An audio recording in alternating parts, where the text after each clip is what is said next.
En esta oportunidad nos encontramos para abordar desde tres perspectivas distintas, en algunos puntos por supuesto van a coincidir, el desafío de enseñar la escritura en el nivel superior. Podemos hacerlo extensivo, por supuesto, a la enseñanza de la escritura en cualquier nivel y en cualquier campo educativo, porque se trata precisamente de una herramienta intelectual. Por otra parte, desde una perspectiva social, para que la escritura se constituya en una herramienta cultural, deben existir instituciones como la nuestra y los demás institutos y la escuela secundaria, la universidad, y prácticas que propicien el intercambio de textos elaborados, esos que Bakhtin denomina géneros secundarios, y que corresponden a situaciones comunicativas complejas. Por eso, entonces, para profundizar nuestros saberes sobre la escritura y su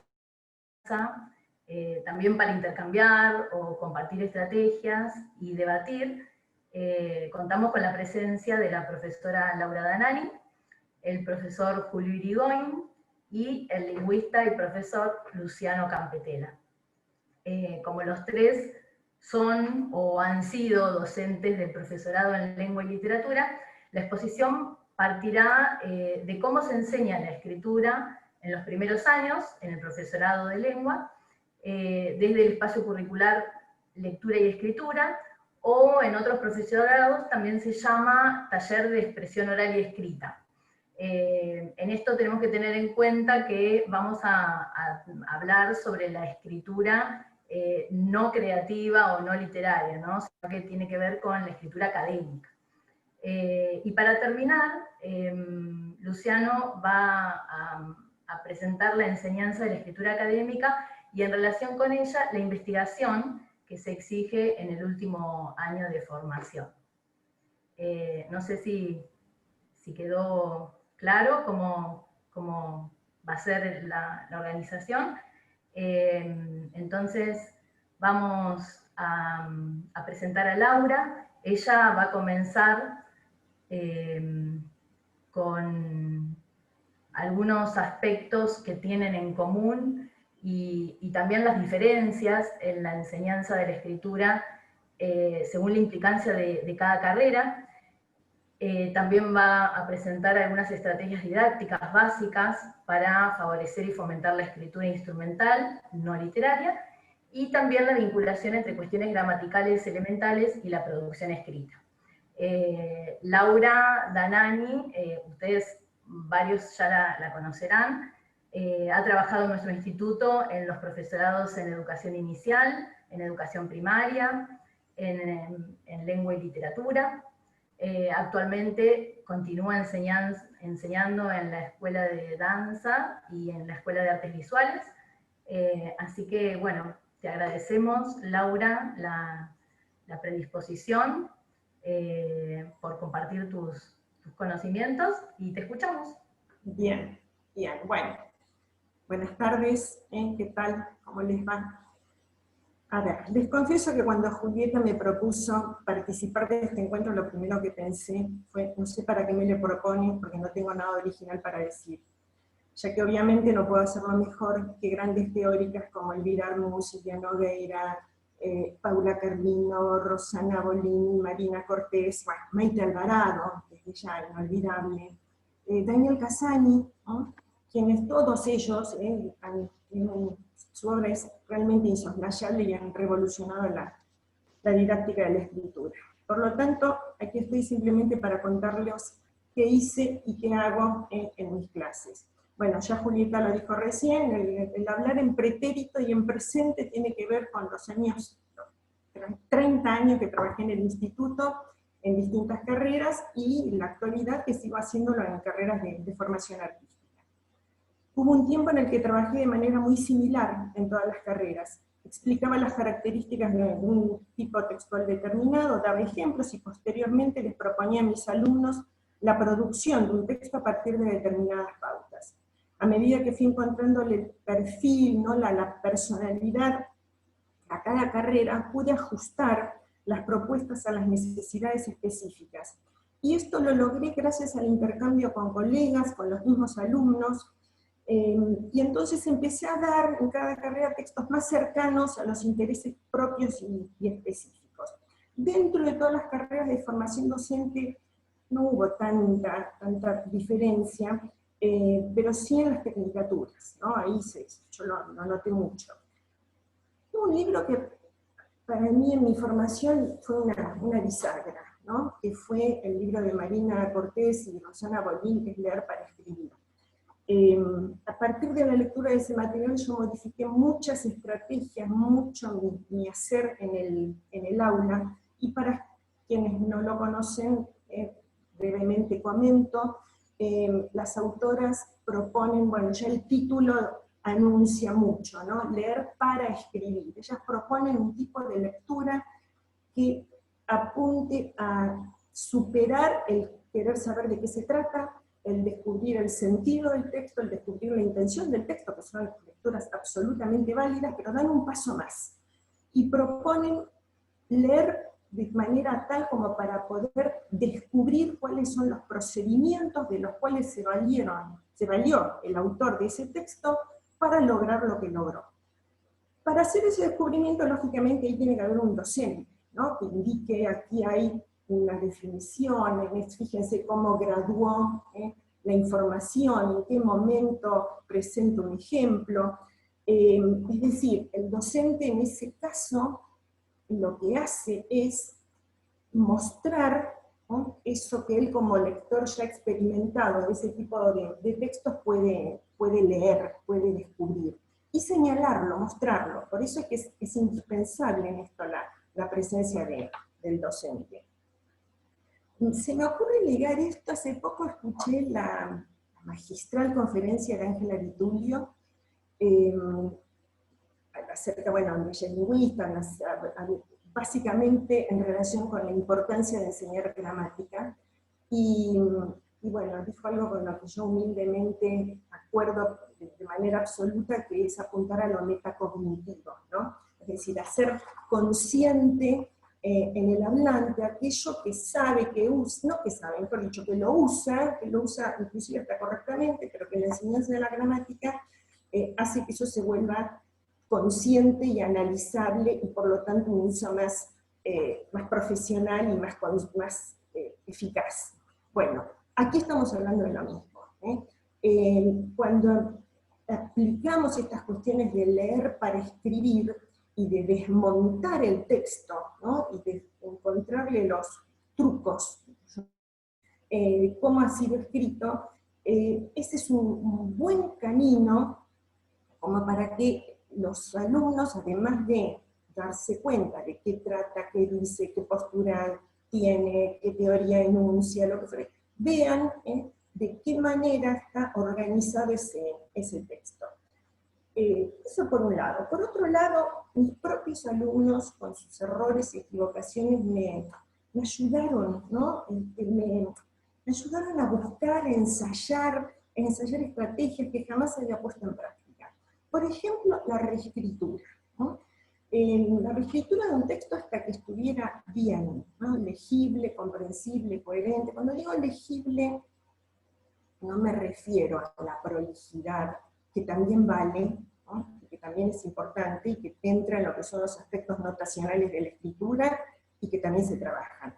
Pero no me refiero a eso en este momento. Con legible me refiero a que yo, docente lectora, puede entender eso sin tener que hacer el esfuerzo de reconstrucción de sentido, a veces hasta de adivinar, ¿no?, qué quiso decir, porque además yo como docente sé de qué quiere hablar, ¿no? Pero cuando eso sucede, cuando yo lectora tengo que hacer ese camino, hay algo que en el texto falla, y eso es lo que les muestro a ellos, ¿no? Entonces yo pasé de señalar el error y hacer producir otro texto, ¿no?, nuevamente empezar de cero, al trabajo de reescritura, ¿no? Esto es, permanecer en el texto, pulirlo y retrabajarlo hasta que diera un resultado, no digo excelente, pero sí satisfactorio. En esa línea de trabajo, muchas veces el recuperatorio imparcial consiste en eso, ¿no? En mi caso, consiste en la reescritura del que ya se ha realizado. Por ejemplo, si es evidente que el alumno estudió los contenidos, pero falló en la comunicación, me pregunto qué sentido tiene tomarle otra cosa, ¿no? Entonces, la preparación del recuperatorio consiste en hacer un buen repaso de nombro, no sé, 3 operaciones discursivas básicas de definición, reformulación y ejemplificación. Nos quedamos con 3. Y digo, bueno, para el parcial repasa los contenidos, mal no va a venir, pero presta atención y fíjate bien cómo se hace, cómo se introduce una definición, cómo se reformula un fragmento, cómo se ejemplifica, y al llegado el momento del parcial, rinden el parcial con el recuperatorio con el parcial desaprobado a la vista. Si quieren, me piden, ningún problema tengo en que tengan esas operaciones discursivas a la vista, en realidad pierden tiempo, yo les digo, traten de aprenderlas y no estar recurriendo a ellas permanentemente, porque si no, pierden tiempo durante el momento de hacer ese recuperatorio. Y lo que yo les digo es, bueno, tenés el parcial, tenés las operaciones discursivas que tenés que poner en práctica, ahora fíjate, en el punto 1 tenés que introducir una definición. En tal otra parte, quita ese ejemplo, porque está mal dado, ese es el ejemplo que había dado el autor, pero así como lo ponés vos, no va, no tiene sentido. Fíjate cómo lo podés, o lo sacás, o lo reemplazás por una explicación, o fíjate si lo introducís de otra manera. Todo esto son reformulaciones. Entonces, esto es en el momento previo, y hay veces que tengo para recuperatorio, tengo 4 o 5, bueno, obviamente las recomendaciones se dan a todos los que lo tienen que hacer, ¿no? La verdad, que muchísimas veces los chicos me dicen, ay, no, profe, deme otro tema mejor, no, porque esto de estar reescribiendo es un lío. Claro, porque es difícil, ¿no? Les da trabajo. Bueno, obviamente, si yo tomé la decisión de que si el recuperatorio se rinde bajo esas normas, no aflojo, ¿no?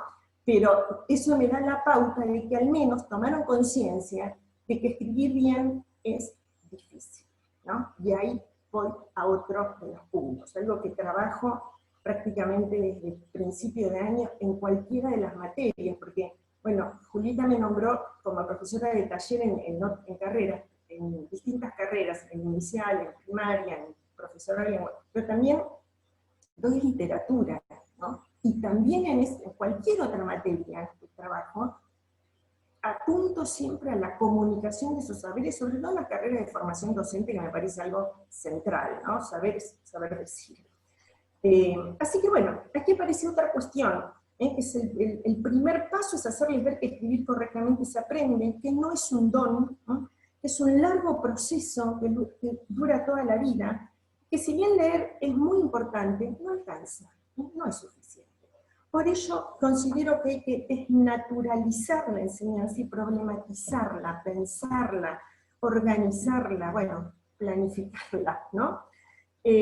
A ver, desde la psicogénesis de la lengua escrita, la teoría ligada a la alfabetización inicial, esto se trabaja mucho con los alumnos de inicial y de primer ciclo de GB, se sostiene, algo que yo tomé también de ahí, le robé a la psicogénesis de la lengua escrita, esta idea de que a escribir se aprende escribiendo y a leer se aprende leyendo, ¿no? Si bien esto está enfocado, repito, para la alfabetización inicial, para mí tiene absoluta validez para la escritura académica. A ver, es importante que los alumnos de profesorado de historia lean textos específicos de distintos, específicos, me refiero a que sean de historia, ¿no? De diferentes autores, que los de biología hagan lo mismo, y así podríamos seguir enunciando distintas carreras. Pero es indispensable, vuelvo a lo que dije hace un rato, ¿no? Que además, atrás de la lectura de esos textos, haya un docente que les haga ver las estrategias, los recursos del autor para destacar tal opinión o para exponer cierta teoría. Insisto, para lograr un buen informe de lectura, se me ocurrió este tipo textual porque es un tipo textual básico, ¿no? A nivel académico, habrá que trabajar un determinado material, su respectivo informe de lectura modelo, observar esos trucos, esos procedimientos, esas estrategias de las cuales se valió el autor, y recién después proponerles a los alumnos la producción escrita de uno de ellos. Yo les cuento lo que yo hacía y hago, ¿no? En los manuales de escritura académica del Bir Arnú, por ejemplo, de los de la universidad, viene el texto de tal autor, y viene también uno o dos informes de lectura modelo.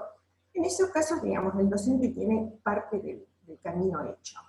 Pero a mí me ha pasado también tener que hacer yo, ¿no? Si tenía el texto, un texto interesante para tal curso, con tal característica, pero no había nada ya preparado. Bueno, hacía yo el informe de lectura, lo muestro en clase, les digo cómo lo hice, ¿no?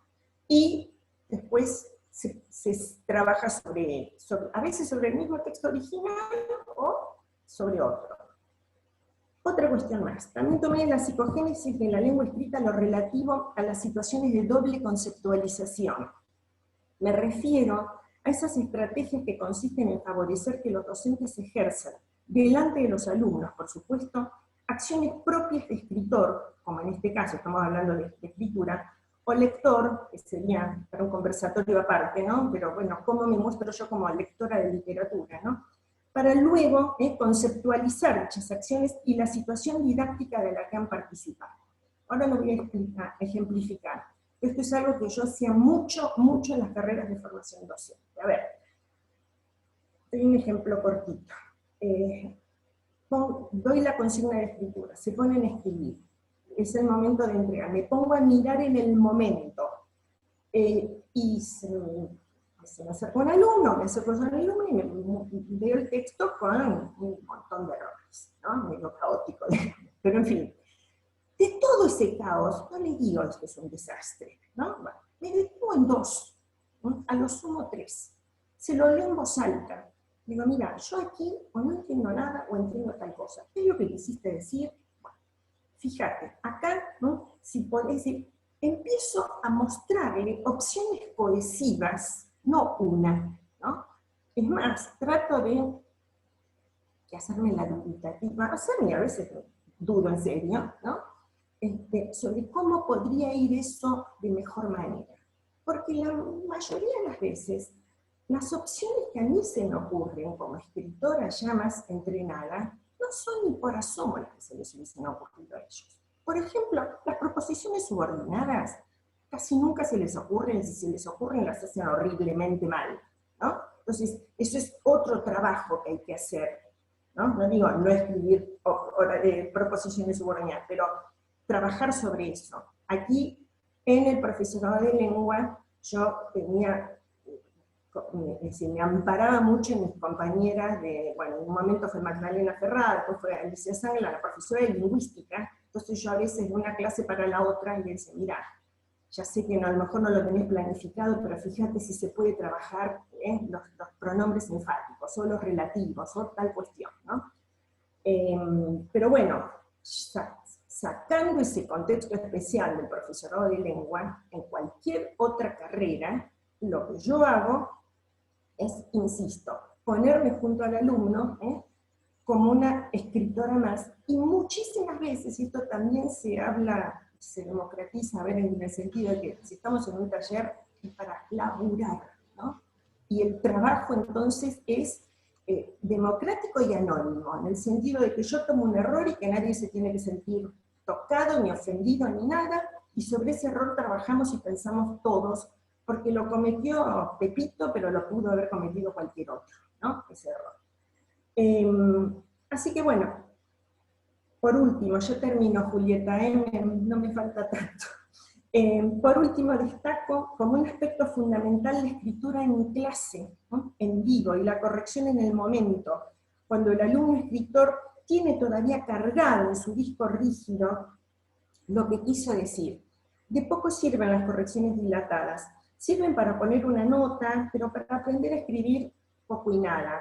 O sirven, a mí me sirven, hablo de mi experiencia, en el segundo cuatrimestre, cuando ya está muy aceitado el código digamos, como el circuito de corrección, y ellos saben que los corchetes indican tal cosa, y que, a ver, una letra T invertida sugiere tal otra, ¿no? Entonces, en esos casos, siempre apuntando a que la corrección tiene que dar como resultado una reescritura, no quedar ahí, porque si no, por eso es que a mí, en general, en mis cursadas, hay pocos trabajos prácticos.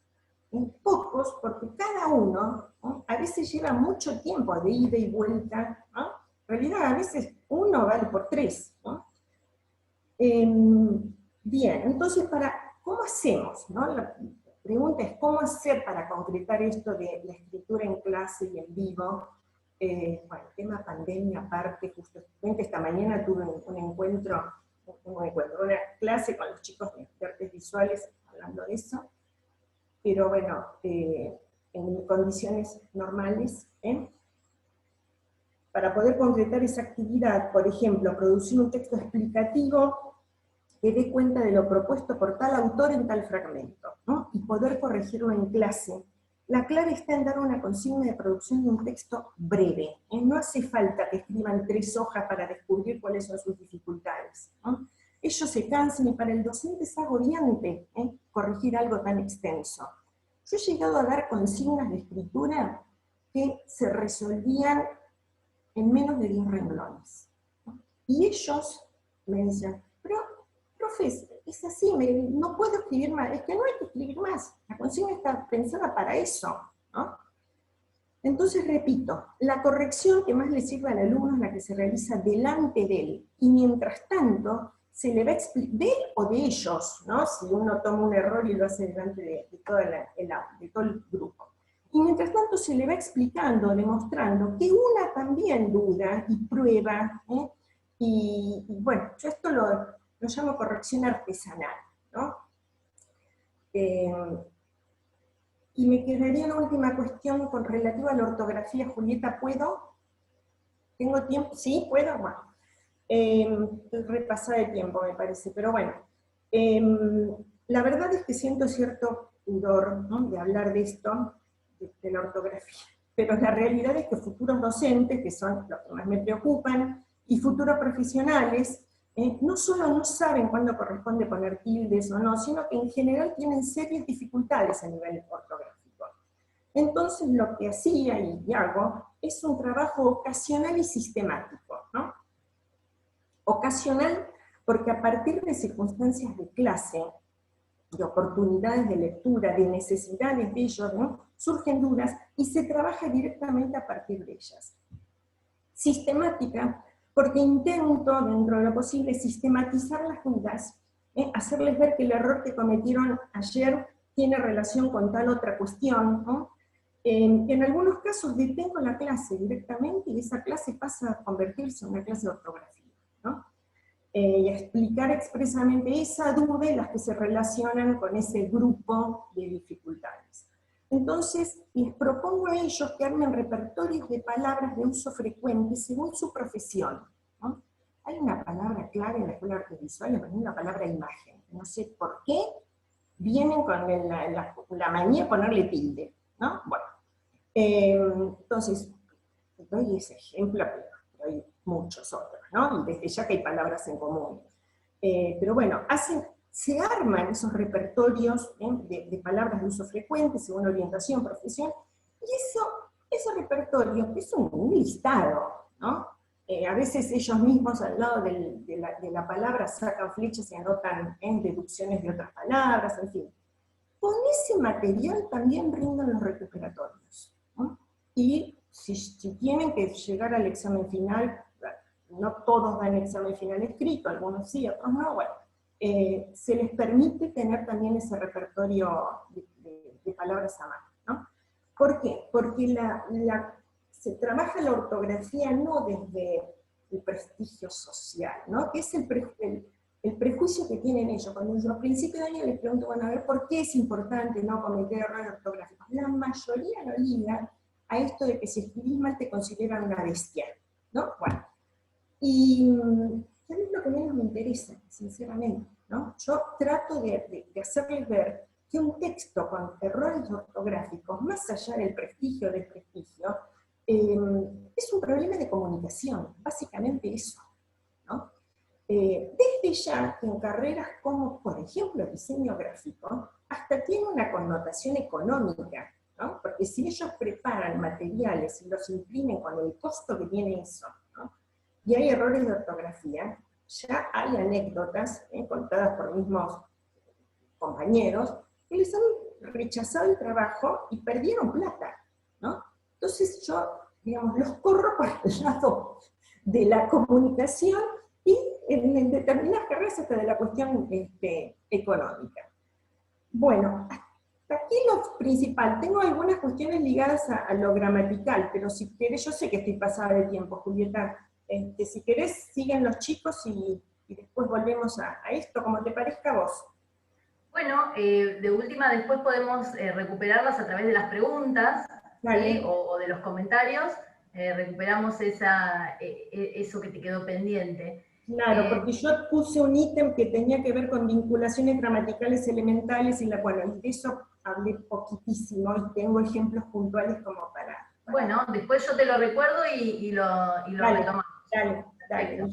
Bien. Bueno, sumamente interesante, Laura, lo que fuiste planteando en relación al trabajo de taller que se tiene que realizar en primer año, en esto del trabajo constante, continuo, colectivo, y también la metacognición, ¿no? Esa reflexión sobre la escritura, porque precisamente los escritores novatos, podemos decir, o inexpertos, no tienen esa representación retórica de la actividad o de la tarea de escritura que sí tiene un escritor experto, ¿no? o un escritor avesado. Entonces, en ese sentido, el docente es el que tiene que construir, ¿no? Ese puente, ese andamiaje, para que esa representación se vaya construyendo, ¿no? A partir de las sugerencias, de los ejemplos. Como vos planteabas, a veces el ejemplo lo tenías que construir, entonces en ese caso también es una tarea docente, ¿no? Construir nuestros propios materiales para trabajar en el aula. Bueno, va a continuar el profesor Julio Irigoyen, docente del profesorado en lengua y literatura en las materias lectura y escritura, Historia de la Lengua Española y Lingüística y Gramática 2. Nos explicará el desafío que implica trabajar en el primer año del profesorado con textos no literarios, teniendo en cuenta las dificultades en la lectura, la expresión oral y las producciones en la lengua escrita, que provienen precisamente no de esta falta de práctica con la escritura que tienen a lo largo de la formación secundaria. Además, nos describirá algunas estrategias que permiten la apropiación de herramientas indispensables para la producción escrita. Así que, bueno, Julio, adelante. Muchas gracias, buenas tardes a todos, a todas. Hice un pequeño cambio de planes, porque como sabía que Laura iba a ser muy específica en todas estas cosas, voy a hablar más bien, voy a invitarlos a reflexionar el porqué de la importancia, ¿no es cierto?, de trabajar en la escritura en todos los niveles, pero especialmente en el nivel superior. La verdad que me da mucha alegría, mucho placer encontrar tantas coincidencias con Laura, que de alguna manera, bueno, para los que no lo saben, un poco yo tomé la posta, ¿no?, de la materia que daba ella antes en la carrera de lengua y literatura, y además, por supuesto, ha sido muy generosa, ¿no?, en ayudarme un poco a entrar en esto. Yo tengo, si se quiere, la ventaja, abonando un poco lo que decía Laura recién, de trabajar también en la escuela secundaria.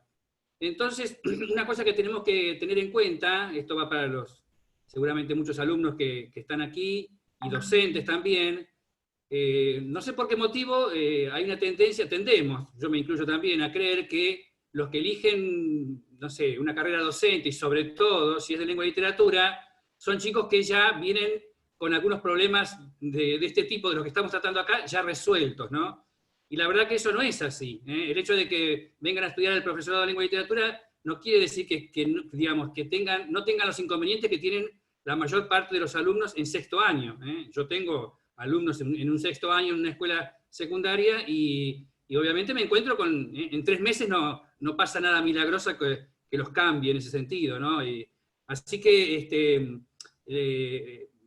es verdad, digamos, es una cuestión que tenemos que tener en cuenta, y que los problemas que aparecen en la escuela secundaria aparecen aquí, y que, bueno, no nos tenemos que horrorizar, es la situación que tenemos. Y por otra parte, yo creo que también a todos les debe pasar, ¿no? Hoy día que tantos están las redes y mucha gente escribe, gente más grande, digamos, que supuestamente fue a otra escuela, la escuela que tanto se menciona, y escriben horriblemente, digamos. O sea que no sé si es cierto que antes todo el mundo escribía mejor y todas esas cosas que siempre escuchamos. La verdad que eso es bastante relativo y discutible, ¿no? Bueno, como dije al principio, en vez de hablar lo que ya también planteó y va a seguir planteando Laura, y que por otra parte yo sigo, en ese sentido yo soy amigo de usar todas las estrategias posibles, ¿no? Nuestra carrera y estas materias, la enseñanza de la lengua y la literatura, ha pasado, Laura lo sabe muy bien también, por todas las modas, ¿no? Eso era parte de otra materia que solíamos dar con ella, que ya no está más en el plan nuevo, y en la que se analizaba justamente todas las corrientes que había habido en la enseñanza de la lengua y literatura, y a la conclusión que se llega hoy día, y los últimos autores que tratan de recuperar un poco todo lo que se ha hecho, es que hay que echar mano de todo lo que sea útil para cada circunstancia, ¿no? Desde el estructuralismo, la gramática tradicional, la gramática textual, ahí ella nombraba a Cortés y Bolini, ese libro realmente tan importante, la tipología textual. Bueno, todos son elementos que debemos, es verdad, los profesores de lengua tenemos que enseñar cada vez más cosas, y bueno, es así. Bien, entonces yo pensé, como dije hoy, centrarme un poco en lo que dice el título, en este desafío de enseñar la escritura en el tercer nivel. ¿Por qué es importante, ¿no? En todos los niveles, pero especialmente en este. Y bueno, ¿qué hice? Me empecé un poco a mirar lo que había visto cuando me hice cargo de esta materia, los nombres que mencionaba Laura al principio, especialmente, ¿no es cierto?, Elvira Narvaja de Arnú, Maite Alvarado, que publicaron, digamos, varios trabajos acerca de talleres, incluso para los chicos que hacían el CBC en la UBA, en los que tenían que, digamos, trabajar con el tema de la escritura. Muchos trabajos publicados por Eudeva, la editorial de la UBA, y me encontré en algunas de esas introducciones en las que ellas justamente hablan de esto, algunas ideas que me parece que es interesante compartir con ustedes, como para que, digamos, las tengamos presentes a la hora de considerar la importancia de la escritura. 3 conceptos específicamente voy a mencionar, que me parecieron interesantes, digamos, de lo que vi. El primero es de índole un poquito más, si se quiere, política o ideológica, que tiene que ver con el hecho de que a lo largo de la historia, a la escritura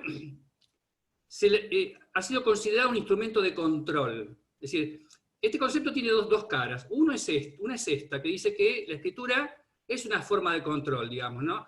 Para los alumnos, yo también soy profesor de Historia de la Lengua, que sí es una materia nueva digamos, en el plan de la carrera, y ahí podemos comprobar perfectamente esto, ¿no es cierto?, que a lo largo de la historia, evidentemente, las lenguas que han tenido una escritura han sido capaces de imponer sus ideas, su pensamiento, a los pueblos que no la tienen, ¿no?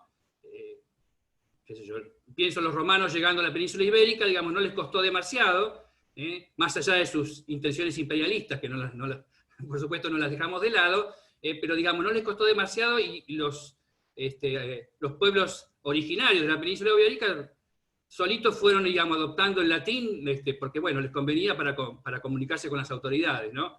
Es decir, esto ocurre con los pueblos que tienen una lengua escrita, y también, si lo vemos internamente, con las clases más poderosas que imponen su discurso sobre los que están por debajo. Esto también es algo que ocurre. Cuando hablamos de la lengua estándar, esa lengua modelo, digamos, que es la que se enseña, la que vemos en los medios de comunicación, la de los discursos oficiales, digamos, ¿de dónde toma las pautas? Digamos, ¿cuál es la variedad que se impone como estándar? Generalmente, ¿no es cierto?, la de las clases más poderosas desde el punto de vista incluso sociocultural, no solamente económico, ¿no?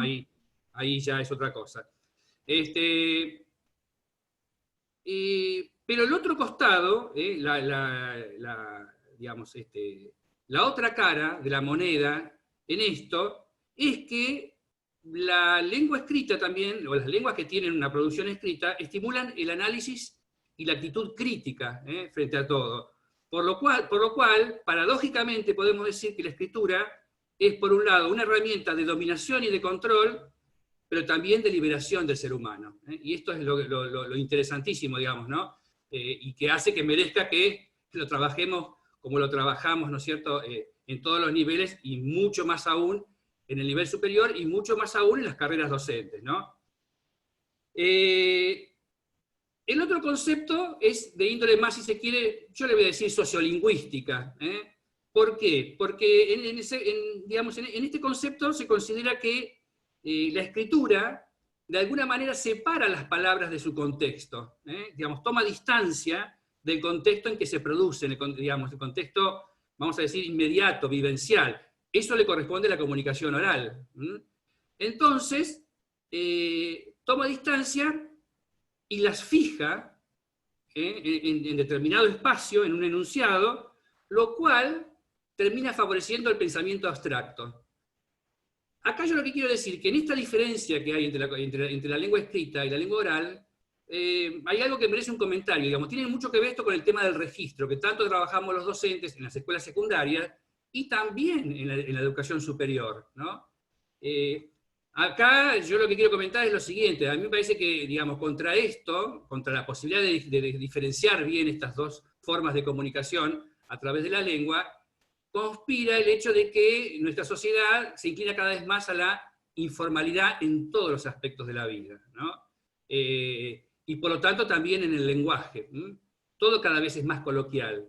Yo dije hoy lo de los medios, y los medios, digamos, que antes se daban como un ejemplo, digamos, de lengua estándar, ya ni los noticieros prácticamente, digamos, todos son informales a la hora de hablar. Yo no sé si, digamos, no podría decir que esto es una cosa mala. El tema acá es que si perdemos determinados contextos, digamos, determinados registros, perdemos esos contextos que con esos registros queremos mencionar. Lo voy a decir más claramente. Hace un tiempo vi una entrevista a una escritora española, Almudena Grandes, que muchos deben conocer, ahora habrán leído sus libros, y ella dice en un momento, hablando de algo muy parecido a esto que estoy hablando yo, sobre el empobrecimiento del lenguaje, digamos, que es como se habla en la calle o más ampliamente sobre este tema. Y ella dice, lo que pasa es que si el lenguaje nombra las cosas, es decir, aquellas cosas que existen son porque las podemos nombrar. Las que no tienen nombres no existen de alguna manera, ¿no? Entonces ella dice, si perdemos las palabras, pues perdemos parte de la realidad que esas palabras quieren nombrar, ¿no? Entonces, si perdemos los contextos, es verdad que van a ir cambiando. Digamos, posiblemente hasta el propio estilo que estamos teniendo acá, los que estamos dando esta charla, quizá años atrás hubiera sido todo mucho más acartonado. Seguramente que va a ir cambiando. Ahora, perder totalmente un registro hace que perdamos el contexto en el que se tiene que producir. Por lo cual, digamos, sería bueno seguir manteniendo eso, y justamente esto tiene que ver con lo que decía hoy, ¿no? Una cosa es la oralidad. La materia que lectura y escritura que doy ahora tenía el nombre mucho más apropiado, sigue siendo el mismo, es el espíritu de la materia, pero era taller de lectura y escritura y prácticas de la lengua oral. Para lo cual, Laura coincidirá con esto, no nos queda tanto tiempo, lamentablemente, para trabajar la oralidad, pero bueno, lo hacemos en la medida en lo que podemos, ¿no? Mucho en clase, como dice Laura, pero piensen que tenemos 2 horas por semana, ¿no? En tiempos de la vieja normalidad, ahora peor todavía, pero bueno. El tercer concepto vuelve sobre lo mismo, sobre el tema de la oralidad y la escritura, pero de una manera más pragmática. ¿Por qué? Para señalar que, o para resaltar, si se quiere, el carácter diferido de la comunicación escrita. Es decir, esto hace necesario, y esto se va a entroncar con lo que decía Laura recién, ¿no? El escritor tiene que eliminar del texto las ambigüedades. ¿Para qué? Para provocar el malentendido. Si no hace eso, cuando el lector lea el escrito, no está él para aclarar el malentendido. Salvo, acá hay que hacer una aclaración, y acá viene el tema de la literatura, que sea su intención. Los textos literarios buscan esa ambigüedad, buscan, entre comillas, ese malentendido, porque ese es el juego, ese es el chiste. Pero en los textos que trabajamos acá, como decía Laura, consideramos, esto lo tenemos muy hablado en el área, y en la carrera en general, que nosotros lo que necesitamos, aplaudimos fervientemente a los chicos que tienen inclinaciones estéticas y quieren producir texto literario, y lo alentamos, por supuesto, pero nosotros lo que necesitamos como requisito es que cada uno de los chicos puedan escribir estos textos llamados así instrumentales, puedan producir textos explicativos, que son los que escriben en los parciales, por ejemplo, no hace falta pensar en nada extraño, o textos argumentativos. En algún momento de la carrera les pedirán trabajos, monografías, pequeños ensayos. Por lo tanto, nosotros eso sí lo tenemos que garantizar. Y es lo que tiene que dominar un profesor de lengua y literatura, aunque no pueda escribir cuentos y poesía, digamos, eso también puede ser. Entonces, ¿qué pasa? Este diferimiento digamos, de la lengua escrita hace que el que escribió deba volver sobre el texto, digamos, pueda volver, pueda reformular, y debe hacerlo. Debe volver hacia atrás y considerar lo que escribió. Y eso, coincido de vuelta con Laura, es trabajo. Generalmente eso es lo que les molesta. No nos pesa a todos, digamos, ¿no? Los que estamos ya acostumbrados a escribir un poquito más, sabemos que lo tenemos que hacer, nunca nos quedamos conformes, somos autoexigentes, sospechamos de las cosas que escribimos. Uno de mis tantos desempeños ligados al tema de la lengua ha sido hacer el trabajo de periodismo gráfico y en otro momento de corrector. Y es increíble, digamos, todo lo que uno no se da cuenta en una primera versión de su texto, ¿no? Todas las cosas que se le pasan y todos los errores que comete. Bien. Por lo tanto, vuelvo a lo que decía al principio, digamos, la posibilidad de reformular, de corregir y de ver el texto antes de darlo a conocer, es una forma de control de la cual depende en gran medida la eficacia de la comunicación escrita. Cosa que en la oralidad, digamos, no es posible. La oralidad es instantaneidad, obviamente, ¿no es cierto? En cambio acá es una ventaja, pero también es una ventaja que nos permite, digamos, corregir. Pero una vez que eso lo damos a conocer, eso quedó fijado. Por lo tanto, cuanto más cuidado tenemos que tener con aquello que quedó escrito.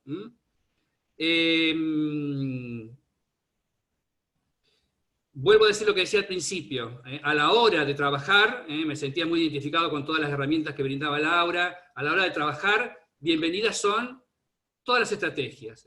Bienvenido es trabajar con el vocabulario, uno de los problemas mayores que tenemos, con el léxico apropiado. Incluso para textos al principio que no son específicos, ¿no? Digamos, la falta de manejo de poner la palabra indicada, que no funciona bien en un texto. Las cuestiones gramaticales para construir un enunciado. Conocer las características de determinados tipos de textos, no sé, manejar a tipos. Yo empiezo trabajando con eso. Yo empiezo generalmente trabajando, como ahora se puso un poquito más el acento en la lectura, sí, al principio con textos literarios, relatos breves, interpretar. Hay serios problemas para poder interpretar, entender qué plantea determinado texto. Y luego empezar de a poco la herramienta. La ortografía, toda la normativa, sí, parece, uno dice que no hay que tener ninguna vergüenza ni ningún prejuicio con respecto a decir, bueno, sí, tenemos que trabajar todavía mucho con eso, hay problemas serios. ¿Y qué vamos a hacer? ¿Nos vamos a horrorizar y escandalizar? Los tenemos que trabajar y solucionar. También se lo digo siempre a los chicos, para ser sinceros. No sé, por tomar un promedio de 60 alumnos que empiezan en la carrera, yo hablo en esta, no sé en las demás, siempre hay 4 o 5 chicos que la verdad que digamos, escriben bien. Por lo menos en esta primera etapa, ¿no? En la que nosotros necesitamos que escriban un texto expositivo, un texto argumentativo y nada más. No sé después, cuando haya mayores requerimientos, digamos, de entrar en un texto académico con mayores complicaciones, pero siempre hay 4 o 5 que más o menos quizás no necesitarían la materia. Sin embargo, recuerdo que este tipo de materias y de cursos de expresión oral escrita empezaron más o menos cuando yo empecé a hacer la carrera, o sea, en el cuaternario, digamos, hace muchísimo tiempo, en el periodo precámbrico, pero hace tiempo, digamos, que las falencias de la escuela secundaria se fueron notando cada vez más, ¿no? Y voy a contar otra infidencia. Yo fui de los que, me acuerdo que cuando yo cursaba la carrera en la universidad, ese era un curso que cuando uno lograba determinada suficiencia se retiraba, digamos, no tenía que seguir más. Algunos iban una vez, 2 veces, que son estos, que yo digo, estos alumnos que ya leían mucho y escribían, o naturalmente no tenían dificultades para expresarse por escrito, no iban más. Y yo llegué como hasta octubre, noviembre. Bueno, o sea que se puede mejorar. Bien, entonces, no lo voy a hacer muy largo. Para cerrar, les voy a dejar una cita que me parece que es muy linda, de otra profesora, especialista en todo esto, de la Universidad de Río Cuarto, que se llama María del Carmen Novo, conocida en el ambiente como Marita Novo, y que dice algo muy lindo acerca de los textos y el papel que tenemos los profesores en este tipo de formación. Ella dice que los textos son lugares donde habitan los conceptos que enseñamos. Un texto, una trama discursiva, puede ser, o podemos leerla como, un espacio de exhibición y a la vez de encarcelamiento de los conceptos. Dijimos hoy, cuando se fija, eso ya queda como en una cárcel. Puede ser el encarcelamiento de los conceptos convocados por vía transtextual. Una jaula, un zoológico, una pista circense. Una jaula, exhibición, cárcel. Un zoológico, exhibición, cárcel. Una pista de circo. Pero también cabe la posibilidad de que un texto sea, o lo leamos como, una plaza edificada sobre un sedimento polifónico de siglos. Lo que de todos modos queda claro es que un concepto no puede crecer y multiplicarse si no circula entre los textos que lo mentan, imitan o comentan. Y que como profesores algo tenemos que ver con los barrotes y los puentes. Muchas gracias. Muy linda, Julio, la cita que elegiste para cerrar, y además, bueno, resume un poco todo lo que estuvimos conversando hasta ahora, ¿no?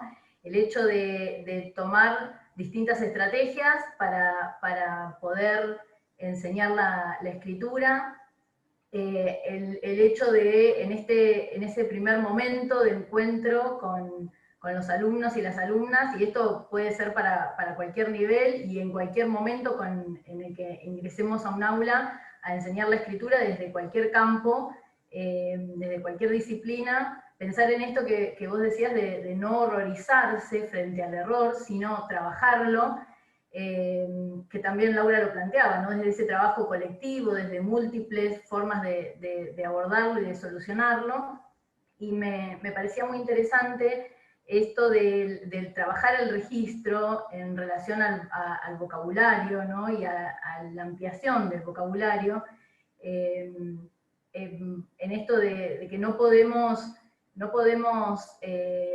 decir, no es que podemos, digamos, no es que podemos decir lo que podemos pensar, sino que no podemos pensar lo que no podemos decir, ¿no? Entonces ahí es donde, si el vocabulario no está, si el vocabulario se va cerrando, es muy difícil lograr una amplitud de pensamiento o una postura un poco más amplia y crítica.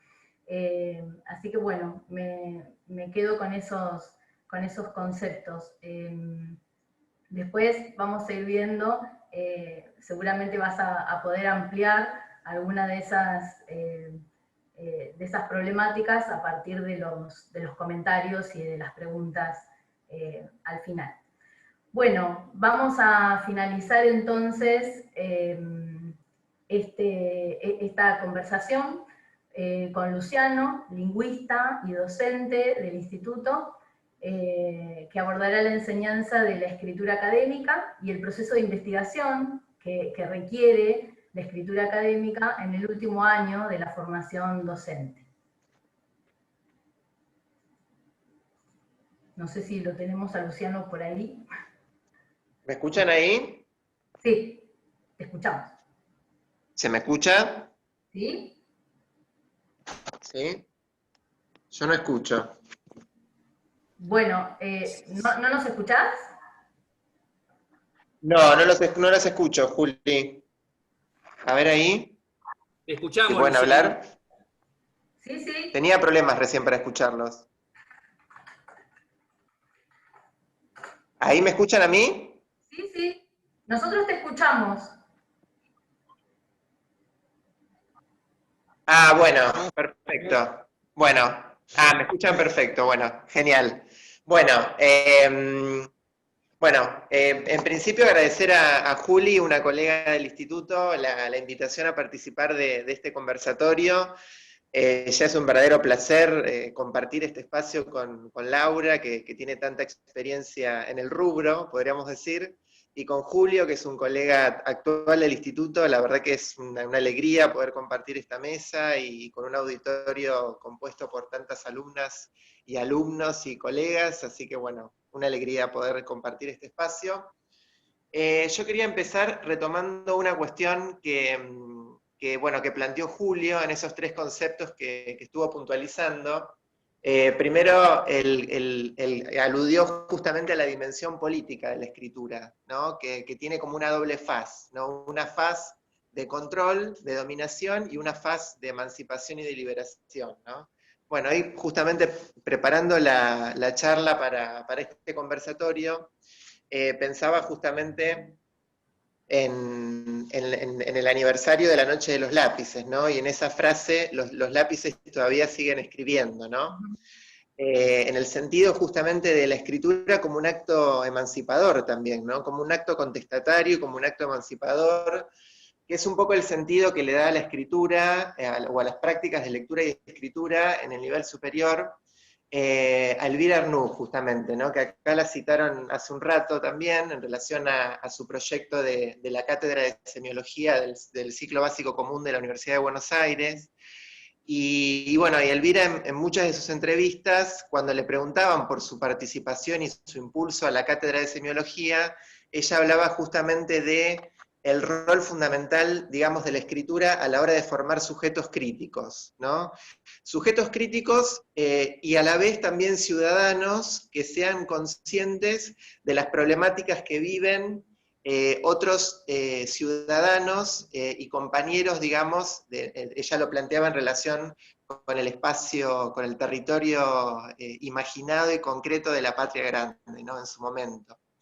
Me parece interesante recuperar esta dimensión política de la escritura como una dimensión que es inescindible del acto de escribir. Creo que todos podemos estar de acuerdo en que como formadores de docentes tenemos esa responsabilidad, digamos, ¿no?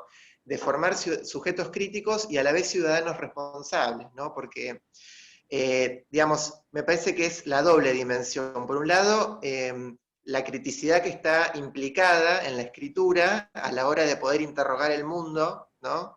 Que esto creo que también lo comentaba Julio.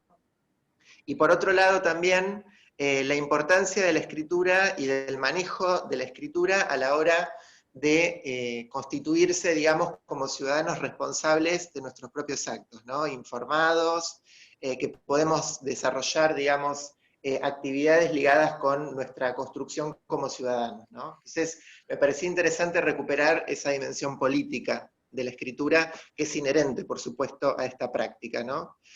Y en relación específicamente con la escritura académica, yo estoy trabajando desde el año 2017 en una materia que se llama Taller de Escritura Académica, que es una materia que está ubicada en el 4º año del profesorado de Lengua y Literatura, y que ya está orientada directamente a producir textos enmarcados en géneros de la investigación científica, ¿no? Es decir, no pensemos solamente lo académico en términos de tipos de textos o géneros discursivos que circulan en un ámbito específico, en el sentido, por ejemplo, de cómo puede entenderse una monografía como requisito para aprobar un final, o en el sentido como puede entenderse la respuesta escrita a un examen parcial, ¿no? Sino la escritura tramada con una práctica que es la práctica de investigación, ¿no?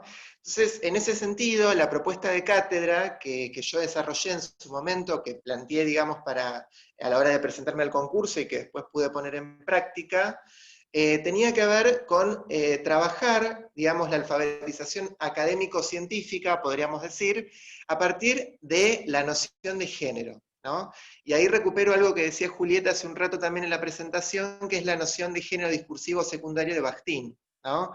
En el sentido de que hay un continuum, una escala en los géneros discursivos, que son los géneros de la comunicación, ¿no? Que van de la oralidad a la escritura, o sea, de los textos más simples, como puede ser la respuesta a un diálogo cotidiano, a los textos más complejos, como puede ser una novela en varios tomos, es el ejemplo que pone Bakhtin, ¿no? Y ya, digamos, en el cuarto año de la carrera, la exigencia tiene que ver con producir textos de alta complejidad relacionados con una práctica específica que es la práctica de investigación, ¿no? Por eso, el eje de la materia son los géneros de investigación. Particularmente, lo que yo les pido a las y los estudiantes es que produzcan textos enmarcados en 3 géneros que son a mi juicio los géneros centrales que circulan en el ámbito científico, que son el resumen o el abstract de un artículo de investigación, un artículo científico que aparece en una revista, que acompaña a la revista, la reseña crítica, ¿no? O sea que, por supuesto, digamos, ahí el requisito tiene que ver con que puedan, digamos, las y los alumnos, o las y los les alumnes, para decirlo más simplificadamente, puedan leer, digamos, un libro completo y puedan emitir un juicio crítico, puedan producir un juicio crítico respecto de ese texto. Y finalmente, la introducción a la monografía, que es el último requisito, digamos, para aprobar el cursado de la materia, ¿no? La introducción de la monografía, se piensa la monografía, digamos, en mi materia, no como meramente una monografía recopilatoria de bibliografía, que implique solamente una búsqueda de bibliografía, sino que una monografía como un texto, digamos, que está en la base de un texto más complejo, que es el texto central, digamos, en la circulación de la comunicación científica, que es el artículo científico, ¿no? Por eso, en los últimos meses de la materia, por lo menos en el estado de prenormalidad, al que también hacía alusión Julio, ¿no? En los últimos meses la materia se convertía en un taller de investigación / escritura, ¿no? O sea, siempre pensando la investigación y la escritura científica como 2 prácticas que están absolutamente entrelazadas, ¿no? O en todo caso la escritura como una dimensión que es constitutiva de la ciencia, en el sentido, digamos, de que la ciencia no existe si no se comunica, ¿no? Entonces, lo que hacemos en los últimos meses de la materia es hacer un taller de investigación en el que las y los alumnos, o les alumnes, desarrollen justamente un tema de investigación, ¿no?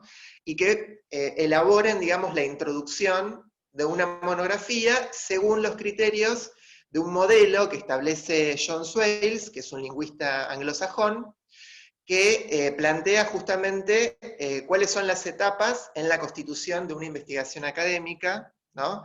Él habla particularmente de establecer un territorio de investigación, o sea, contextualizar en un tema más amplio la investigación que se va a desarrollar, luego detectar un nicho de investigación, es decir, una vacancia, un espacio vacío, un tema que no fue trabajado, o un tema que, si bien ya fue trabajado, no fue trabajado desde una perspectiva determinada, y finalmente, la ocupación del nicho, ¿no? Usa esta metáfora ecológica justamente para graficar lo que es la construcción, digamos, de las introducciones de los artículos de investigación. Él sostiene que hay un modelo.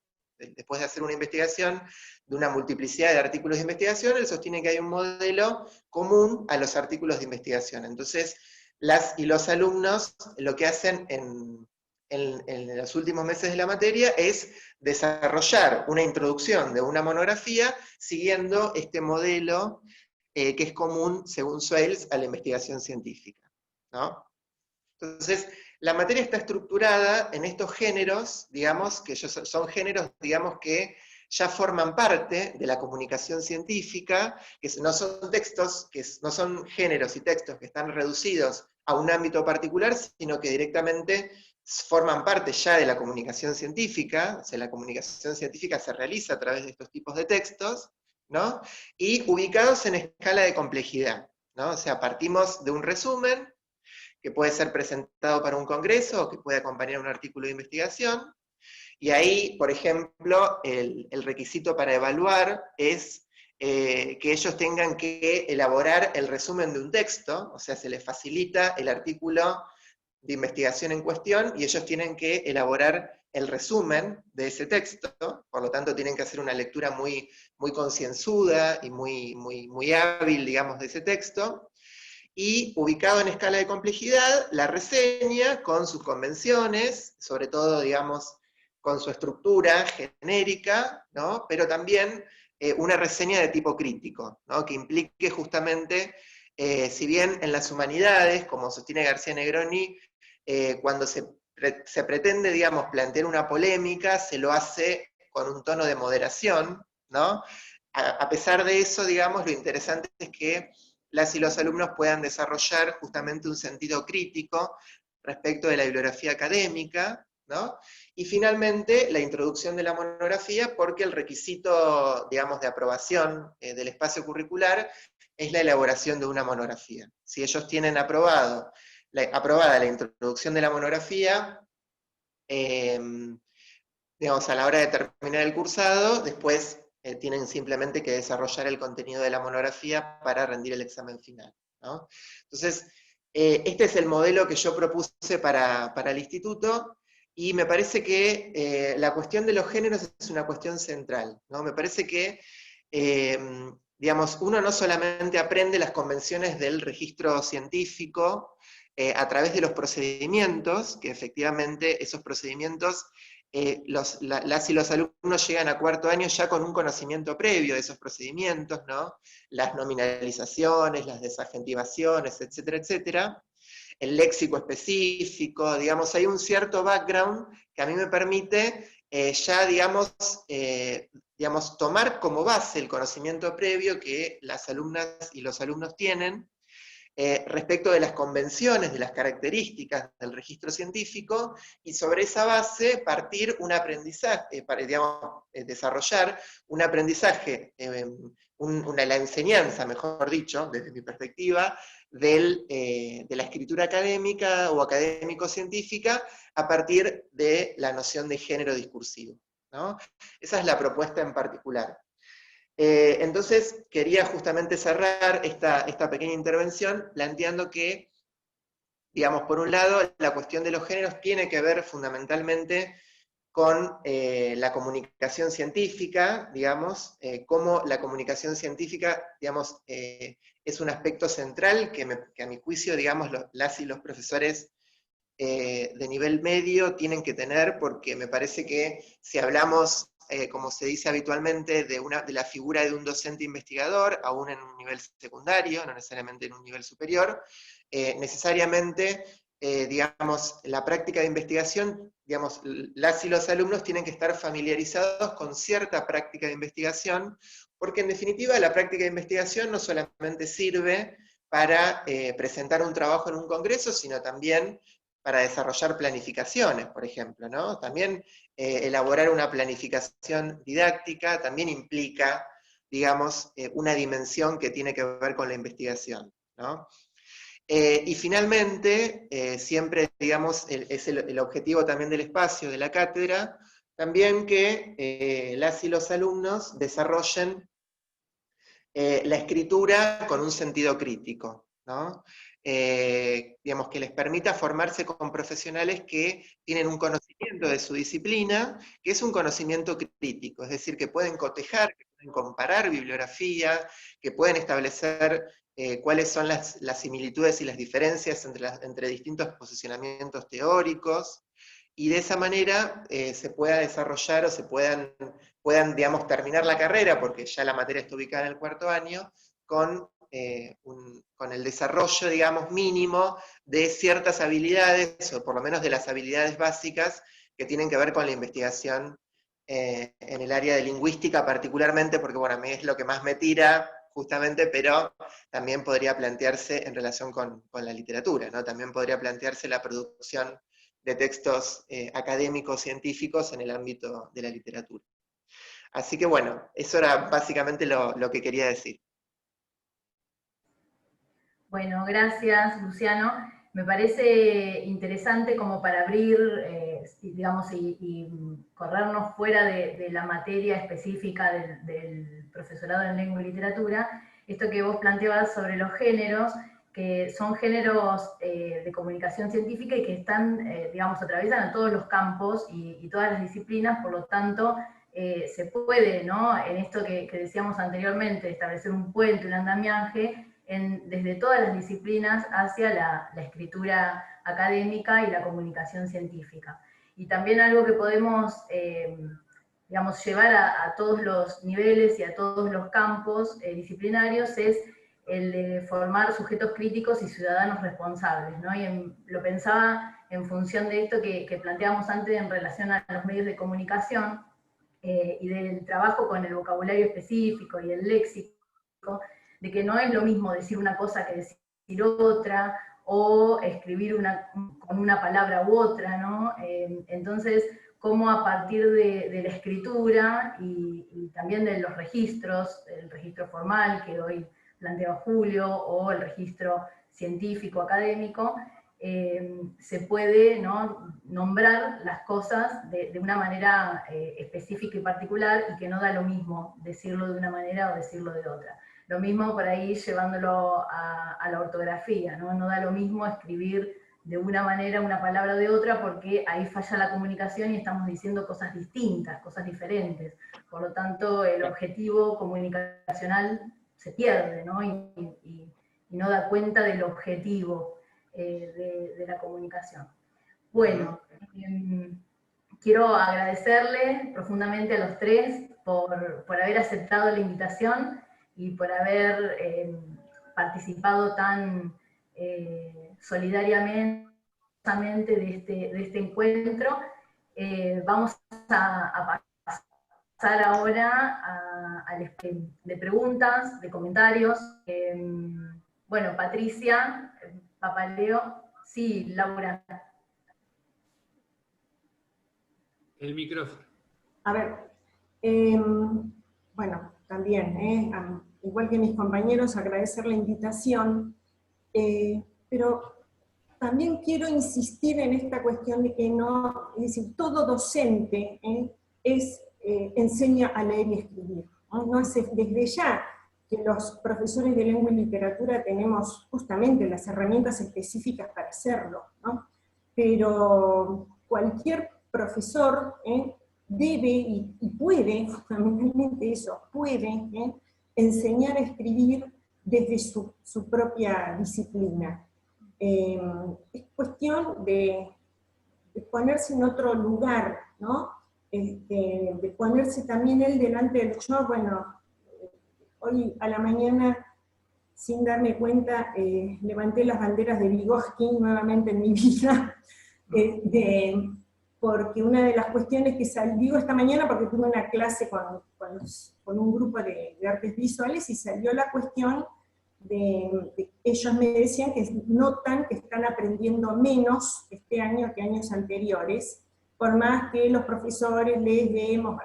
Y lo que hay falta, claramente, ¿no?, y esto se puede ligar también con lo de Clear, es la presencia, lo colectivo, el comentario del compañero, el error del compañero, ¿no?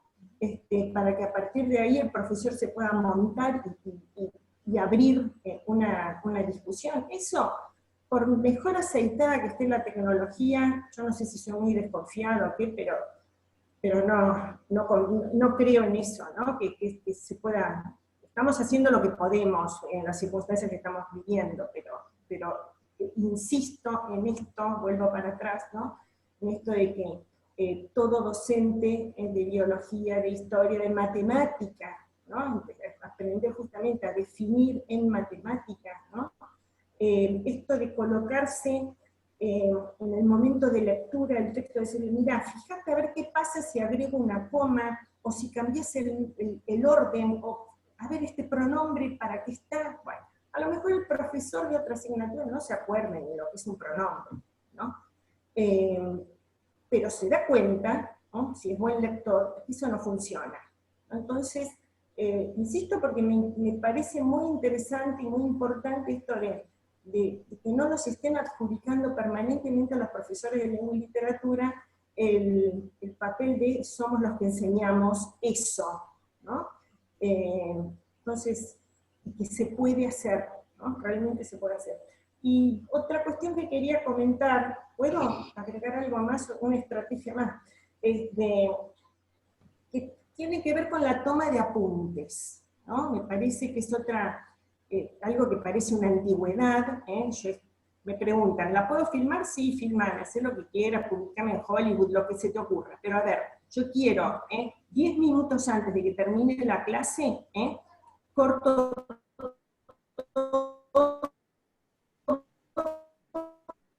y ver qué tomo, ¿no?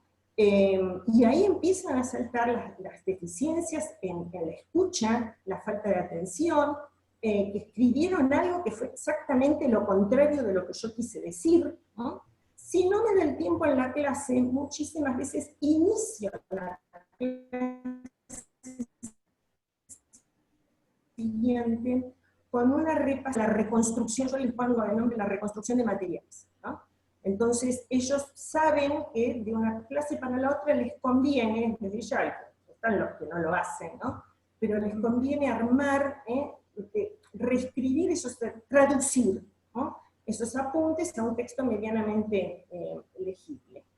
Y quedaba pendiente, bueno, también sería tema para otro conversatorio, la cuestión de la oralidad. Cuando Julia habló del registro, bueno, ya sé que no es tema de este conversatorio, pero sin caer en cuestiones mojigatas ni nada por el estilo, me parece importante que sepan manejarse en lo que es mínimamente una oralidad formal planificada, que de eso se trata un examen, justamente, ¿no? Si el examen, uno va a decir el examen, no lo que estudió más o menos como me acuerdo, ¿no?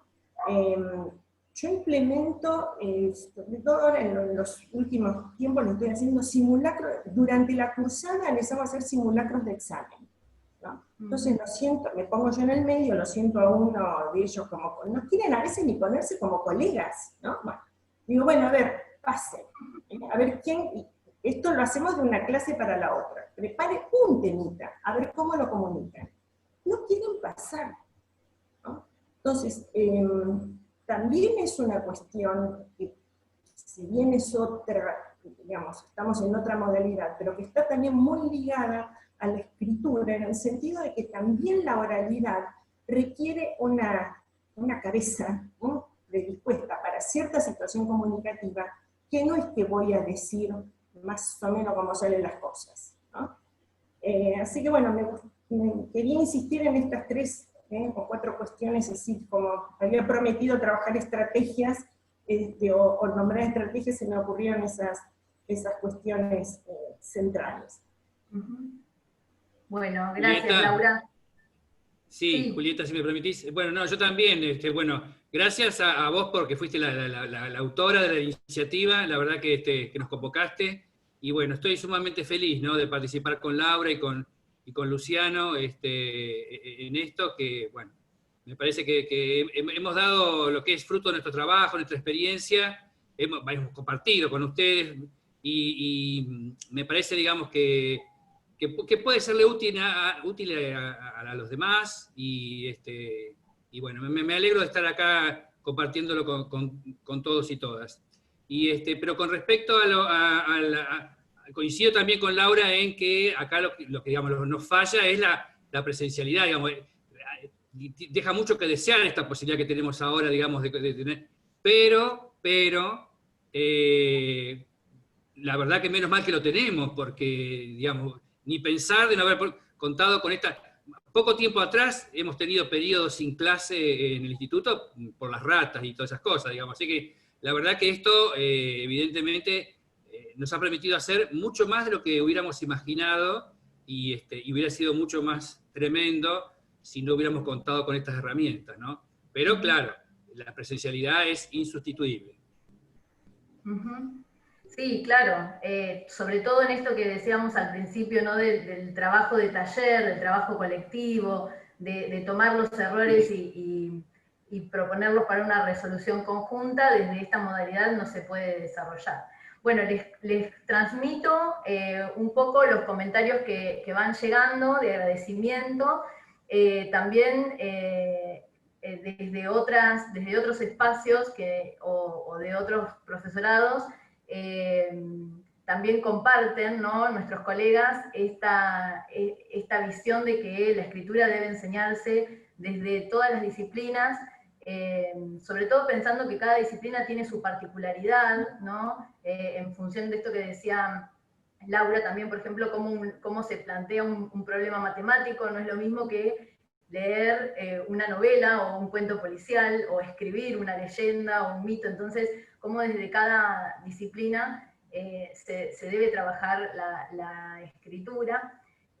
Patricia Papaleo, bueno, agradece y felicita a los conversantes. En general, todos agradecen el espacio,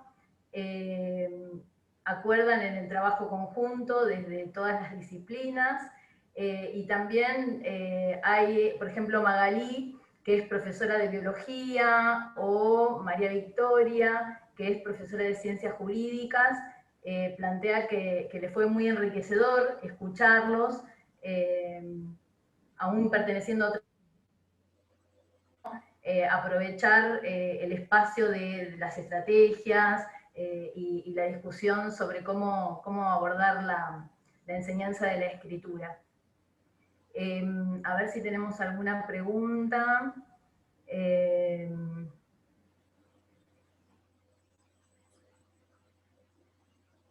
Que ha sido muy interesante.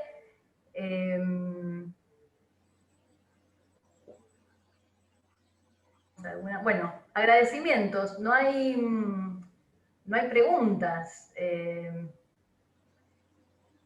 No sé si alguien quiere, no ha escrito la pregunta en el chat, pero sí quiere realizarla en forma oral. O dijimos todos nosotros o nadie entendió nada, una de dos. Sí. Creo que abarcaron todas las perspectivas y todas las posibilidades. Julieta, sí. que haya profesores, dijiste de ciencias jurídicas, dijiste también de biología, me parece. Yo no estoy leyendo los chats, por eso te pregunto. Justamente se puede ligar con esto otro que dijo Julio acerca del léxico, ¿no? Si yo tuviera que trabajar un taller de escritura en cualquiera de esas, nunca me tocó, por ejemplo, hacerlo en la carrera de biología, ¿no? Pero realmente tendría un déficit, en mi caso, acerca de lo específico, lo lexical, ni hablar de ciencias jurídicas. Así que por eso me parece importante esto de volver a la idea de que cada uno puede enseñar a escribir desde su disciplina. Yo, pues cuando me referí en el material que te envié y puse acerca de cuestiones gramaticales elementales, si bien nunca di gramática, presentaba cuestiones tales como, no sé, uso de gerundio, o concordancias verbales, o el uso del verbo haber con sentido de existencia, porque se usa en singular, aunque... y centraba, ¿no?, muchas de los ejercicios alrededor de eso, y a veces eso inclusive, quiero insistir en esto, lo hacía también en literatura, lo hago en literatura, en la escuela de danza de la materia de literatura, ¿no? Y es decir, cualquier materia que doy, la encaro, además del contenido específico, por el lado del taller de escritura, porque es inevitable, los demás no se van a tener que hacer el parcial para probar conmigo, ¿no? Yo aspiro, lógicamente, a una cuestión más amplia, que aprendan a escribir en general, como futuros docentes o profesionales, pero me parece que si algo uno puede dejar de esto, es esta idea de proponer la escritura breve en cuanto a, eso no quiere decir que sea simple, a veces uno les propone un trabajo de escritura breve y justamente es de gran dificultad, Y digo breve por la posibilidad de realizarse en clase, ¿no? Pero bueno, creo que...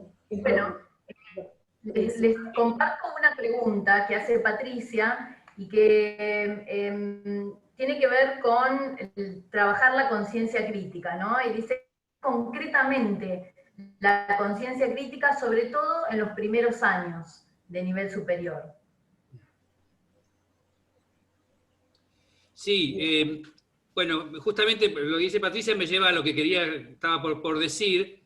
A mí me parece que eso, para trabajar eso, una de las cosas que hay que hacer, y también es una humilde sugerencia a los docentes por ahí de otros profesorados, que lo digo porque, por ejemplo, es muy común que a veces cuando nos acompaña algún directivo o alguien de otras carreras nos acompaña en las mesas, se sorprenden porque encuentran que los alumnos de lengua y literatura pareciera que tienen mayor facilidad de palabra.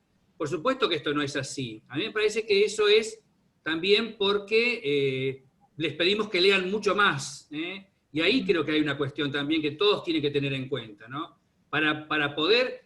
Una cosa son las herramientas que estamos hablando acá y todo eso, pero para poder decir algo sobre algo, y para poder desarrollar una conciencia crítica, hay que leer bastante, hay que leer todo lo posible, en el área en que se esté, porque si no, no hay que decir. Ese es otro problema también que encontramos. Para poder producir un texto, yo tengo que tener algo que decir, y para tomar una postura ni que hablar. Así que me parece que esa es una cuestión que hay que tener presente. Hoy nos dedicamos a la escritura, pero como dice Laura, requeriría otro conversatorio hablar de la lectura, ¿no? En particular. Bueno, supongo yo que todos lo deben hacer, pero digamos, como recomendación y como sugerencia, en cada una de las carreras y materias, que haya abundante bibliografía y que haya que leerla. Sí, también pensaba en reflexionar sobre el uso de las palabras y los sentidos, ¿no? Y que a veces no es lo mismo, por ejemplo, si uno analiza la escritura en los medios de comunicación, el uso de una palabra o de otra, qué sentido, ¿no? Tiene desde la editorial de ese medio usar una palabra y no la otra. Cuáles son las intencionalidades, ¿no? que subyacen ahí en el uso de determinados términos. Bueno, ese sería un ejercicio que también puede generar un poco, ¿no? El pensamiento crítico. Eso es una cosa que trabajamos, sí, en el aula.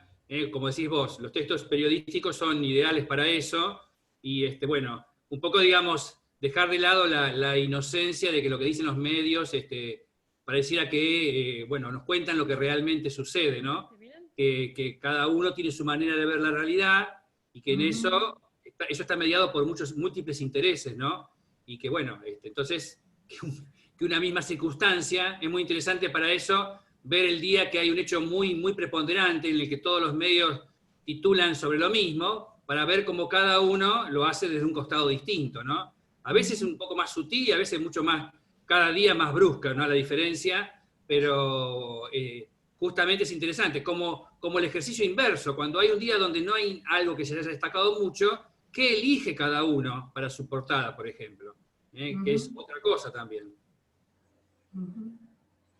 Bien, Laura Morales nos pregunta, ¿qué dispositivos permitirían la interdisciplinariedad? Ella lo pregunta desde el ámbito de la filosofía. Sí, Laura, te escucho a vos, ahora, yo digo sí. No sé, a lo mejor digo una torpeza, pero no otros distintos de los mismos que uno dice para historia, o hasta para biología, diría, ¿no? Es decir, cuando un profesor invita o propone a sus alumnos una actividad de escritura, lo digo, bueno, desde la profesora de letras que soy, pero las herramientas que tiene en ese momento son ese texto del cual, o esos textos que han venido leyendo, y buscar la estrategia como para poder que el alumno produzca otro, nuevo. Ese otro texto, bueno, el profesor tiene que tener en claro si lo que pretende es un comentario simplemente, un informe, un decir lo que dice el texto, ¿no? Una contraargumentación. Entonces, de acuerdo con la pretensión del profesor, irá, digamos, la consigna e inclusive el texto modelo del cual se parta. Mal puedo enseñar a argumentar si no parto de textos argumentativos, obviamente, ¿no? Entonces, no sé si respondo a la pregunta, pero no veo grandes diferencias con otras disciplinas. ¿Vos, Julio, qué querías decir algo? Bueno, yo con Laura Morales, por suerte, hemos trabajado muchas veces en forma interdisciplinaria, y yo lo que digo es lo siguiente, o sea, a mí me encanta, cuando trabajo, digamos, en el Avanza, usar textos que no solamente hablan de literatura, pero hago una salvedad. Una cosa es abarcar textos, digamos, de distintas disciplinas, siempre y cuando no entremos en las ciencias duras, porque ahí es donde está lo que decíamos hoy, que necesitamos que todos los profesores hagan cargo de los propios discursos de su disciplina, porque nosotros no tenemos por qué saber, digamos, de física o de química, pero sí hay toda una gama de textos que tiene que ver con la cultura general, con los temas de actualidad, con los temas... Yo recuerdo haber tomado parciales de lectura y escritura en los que había un texto que hablaba del feminismo, de algunos de los temas que justamente que a los chicos les interesa o les da para decir algo, digamos, en los que pueden opinar, y sobre los que pueden escribir, bueno, textos que vemos en clase sobre los que hablamos además, ¿no es cierto? O sea, yo creo que eso hay que hacerlo, hace mucho más atractiva la materia, se supone que tienen que aprender y digamos, de manera placentera todas estas cosas, ¿no es cierto? Así que todo lo que podamos ayudar a eso, a mí me parece que está bien. En ese sentido, digamos, está la interdisciplinariedad. Bueno, los dispositivos pueden ser justamente, ¿no?, los textos que nosotros les pedimos trabajar, los que podemos hacer, trabajar interdisciplinariamente con otros docentes, bueno, en el caso de la carrera, con otros docentes no se me ocurre, podría ser también, con los de otros profesorados. Creo que ha habido experiencias, Patricia Papaleo lo puede contar, ha habido experiencias muy interesantes cuando se dan hay un periodo siempre que los chicos de primer año, durante el receso de invierno en el que se toman exámenes, ellos pasan mucho tiempo hasta que vuelven a clase. Y ha habido experiencias muy interesantes de talleres en los que, bueno, alguien de historia o de ciencias de la educación o, no sé, de otra materia, encaran alguna actividad en conjunto. A mí me parece que esas son experiencias interesantes que podemos llevar adelante, ¿no? Y volcarlas después en la escritura. Bien. Les comparto otra consulta que tiene que ver con cómo abordar el lenguaje inclusivo en la escritura. Bien. A ver, ¿me escuchas? No sé si esto... Ah, sí. Sí, sí. Tendríamos que escuchar a Luciano también en esto, si se puede, porque él es el especialista. No sé si Luciano nos puede escuchar, porque hoy tenía problemas con... Ah, está, sí, perfecto. ¿Ahí me escuchan, Julieta? ¿Me escuchan ahí? Empiece Luciano, ya que está conectado. Sí. Él es el que trabaja sobre estos temas. No, bueno, me he dedicado un poco a desarrollarlo, simplemente. Bueno, en realidad, pero creo que preguntaban dos cosas, ¿no? ¿Cómo lo pensábamos y cómo lo trabajábamos en la escritura, digamos, dentro de las cátedras, supongo que será la pregunta. Sí, la pregunta es cómo abordar el lenguaje inclusivo en la escritura. Claro, claro. Bueno, ahí yo apelaría básicamente al consenso, digamos, ¿no? En Uruguay particularmente, que es un país donde donde en el sistema educativo se trabajó la cuestión del lenguaje inclusivo, hubo una movilización de estudiantes y como consecuencia de esa movilización, una escuela, un instituto docente, estableció, digamos, que el uso del lenguaje inclusivo formaba parte de la libertad de cátedra, ¿no? Y bueno, si uno piensa en el concepto de libertad de cátedra, bueno, entonces ahí, digamos, una cátedra estaría facultada de poder utilizar el lenguaje inclusivo, de permitirlo en los exámenes, ¿no? Y yo estoy al tanto, digamos, de que en varias cátedras de nuestro profesorado, digamos, se permite el uso del lenguaje inclusivo en las producciones escritas de las y los estudiantes, y me parece que la mejor manera de trabajarlo sería a través del consenso, ¿no? Llegar a un consenso, sobre todo porque hay distintas modalidades para el uso del lenguaje inclusivo, ¿no? Por ejemplo, en una planificación, digamos, ya sería raro que apareciera solamente los alumnos, o se espera con los alumnos, ¿no? Y no apareciera por lo menos el desdoblamiento de las alumnas y los alumnos, ¿no? Yo creo que ahí me parece que así como, me parece que bueno, que es un poco también la intención del lugar que se le ha dado el lenguaje inclusivo dentro de la agenda de género, dentro de la ley de educación sexual integral también, ¿no? Para un uso no sexista del lenguaje. Me parece que lo interesante es que al ser motivo de reflexión, el uso del lenguaje inclusivo también sea motivo de intervención, porque en definitiva el uso del lenguaje inclusivo es una intervención discursiva, es una intervención en la cual, digamos, el uso de una determinada forma lingüística viene motivado, viene vehiculizado, digamos, por una intencionalidad que es del orden de lo político, ¿no? Por una intencionalidad que tiene que ver con el espacio público del lenguaje, ¿no? Entonces, me parece que lo interesante es poder generar la reflexión en el marco de las cátedras y poder llegar a un consenso respecto de, digamos, de qué modalidad en particular implementar en los escritos que se produzcan en el lenguaje inclusivo, ¿no? Porque en definitiva, bueno, es una toma de posición, ¿no? Y esa toma de posición, si se hace de manera colectiva, tiene que ser de manera consensuada, ¿no? Muy claro, Luciano, el aporte. Yo me imagino que la pregunta también iba en relación a ese consenso de cómo escribirlo, sí, porque hay algunas formas gráficas para la escritura que puede ser el uso de la X, o el uso de la arroba, o el uso de la E, o esta duplicidad, ¿no? De las, los, les, que por ahí en la oralidad es más dinámica, pero que en la escritura, ¿no? Genera a veces, sobre todo pensando en la formalidad, genera a veces, ¿no? esa sensación de no saber muy bien cómo resolverlo. Claro. Sí, lo que uno puede ver es que ya se está extendiendo más el uso al punto de que hay cada vez más facultades, no solamente hay facultades de universidades que lo implementan, digamos, en su comunicación pública, sino que directamente ya es una cuestión de Estado, porque cada vez hay más dependencias estatales que están concientizando a sus empleadas y empleados en el uso del lenguaje inclusivo, en el uso de un lenguaje no sexista, ¿no? Entonces, bueno, me parece que se va ganando legitimidad el uso del lenguaje inclusivo, ¿no? Hay que ver qué pasa en el nivel medio, ¿no? Porque, bueno, supongo que la pregunta tendrá que ver también, no solamente con el uso del lenguaje inclusivo en la formación docente, sino también con el uso del lenguaje inclusivo como docentes en el nivel medio.